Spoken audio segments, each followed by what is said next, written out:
Hi everyone, I'm Aakarsh Gupta and I'm from Panipat, Haryana.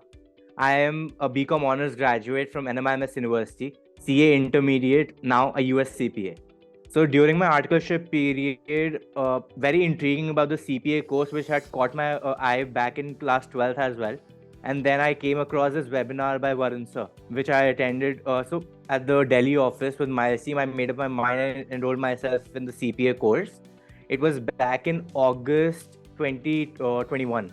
So since then, I have been enrolled with Miles, and I completed my CPA course in February 2023. Honestly, I would like to say only one thing. There's a lot of stuff that people say, you need to study like this, you need to study like that. What is most important is to find what method suits you the best, because everyone's learning capability is different, everyone's methods are different.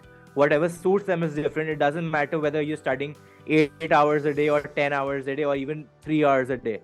What matters is how thorough you are with your reading. I learned it the hard way since I am a CA student as well. I did struggle to find my own way, but yeah, in the end I did, and I stuck to it. And just go through the Miles material. That's all I'll say. That's more than enough. I saw the result and I saw cleared. It took me half an hour to process it. At least half an hour to process it. I just sat on my bed for half an hour, and then since I walked out, my parents were still not up. I dropped in a message in our WhatsApp group, and I went back to sleep. And then they were the ones, they saw the message, and then they came and woke me up again, and they were super excited. CPA matlab Miles.